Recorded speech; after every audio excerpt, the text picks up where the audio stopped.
जीवन और मृत्यु के बीच की डोर हमारी नाक से बहती सांस ही है। जब तक ये सांस है, जीवन है। और इस डोर का टूट जाना ही मृत्यु है। इस सांस में जीवन है, इसलिए ये सांस अपने आप में अनेक रहस्य छुपाए हुए होते हैं। इसी सांस में न केवल स्वस्थ रहने का खजाना छुपा है, जीवन के हर छोटे बड़े कार्यों की सफलता के लिए यह सांस हमें अपनी भाषा में कुछ ना कुछ कहता रहता है, जिसका एक पूरा विज्ञान है। इसको स्वर विज्ञान कहा जाता है। इस विज्ञान के आधार से नाक के दोनों छिद्र में बहता श्वास स्वर कहलाता है। बाई नासिका में चंद्र स्वर और दाई नासिका में सूर्य स्वर बहता है। चंद्र स्वर में ईड़ा नाड़ी होती है। यह स्वर ठंडी प्रकृति का होता है। जब सांस इससे आती जाती है तब शरीर में ठंडकपन आती है। यह स्वर हमारे दाएं मस्तिष्क को सक्रिय बनाता है, जबकि सूर्य स्वर में पिंगला नाड़ी होती है। यह स्वर गर्म प्रकृति का होता है। जब सांस दाएं से आती है तब शरीर में गर्मी आती है। यह स्वर बाएं मस्तिष्क को सक्रिय बनाता है। सुबह उठने के बाद से लगभग 2.5 घड़ी यानी 1 घंटे तक एक स्वर चलता है और फिर यह स्वर शरीर की आवश्यकता के अनुसार अपने आप बदलता है।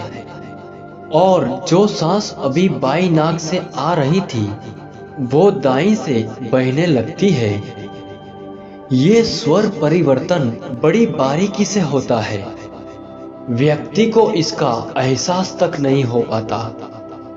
जब स्वर बदलता है तब कुछ देर के लिए ऊर्जा मस्तिष्क के मध्य भाग में बहने लगती है। उस समय ऐसा लगता है कि मानो दोनों स्वर चल रहा हो। इस स्वर परिवर्तन के समय एक तीसरी नाड़ी चलने लगती है, जिसको सुषुम्ना कहते हैं। यह नाड़ी आध्यात्मिक दृष्टि से बड़ी महत्वपूर्ण होती है। यह मध्य नाड़ी चक्रों में बहती ऊर्जा को ऊर्ध्वगामी कराती है। यह स्वर कुछ समय लगभग 3 से 4 मिनट तक ही रहता है। जब यह स्वर चलता है तब व्यक्ति में हल्कापन व मन की शांति का अनुभव होता है। ध्यान में बैठने और पहाड़ों पर सुषुम्ना ज्यादा चलती है। ऐसे ही किसी महापुरुष के सामने मंदिर और धार्मिक स्थान में जाते ही सुषुम्ना खुल जाती है। यह शास्त्र एक ज्योतिष शास्त्र के साथ साथ जीवन जीने के सभी पहलू को सिखाता है। तन और मन की चिकित्सा भी इसी आधार पर की जाती थी। इसी स्वर को व्यवस्थित करने के लिए प्राणायाम किया जाता, जिससे इन स्वरों में ठीक प्रकार से ऊर्जा का प्रवाह होकर शरीर स्वस्थ बना रहे।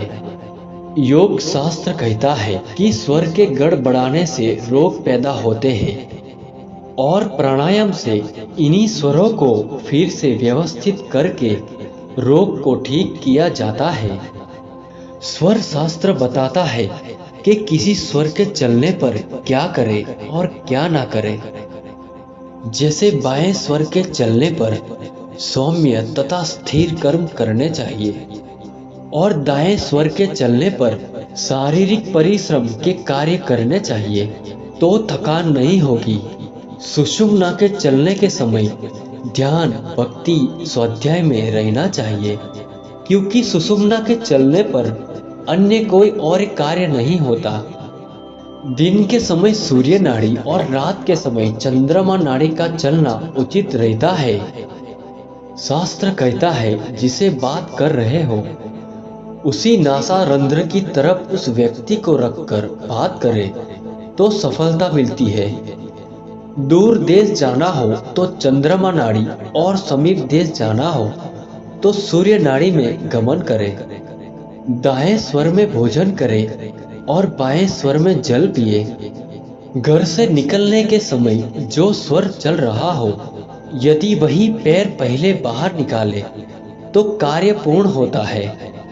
इसी प्रकार यह विज्ञान अनेक जानकारी देता है। यह जानकारी इतनी फायदेमंद रही होगी कि आज भी काफी बुजुर्ग लोग इन बातों का ध्यान रखते हैं। मित्रों, ये वीडियो आपको कैसा लगा? अगर अच्छा लगा तो वीडियो को लाइक करें और चैनल को सब्सक्राइब करें। धन्यवाद।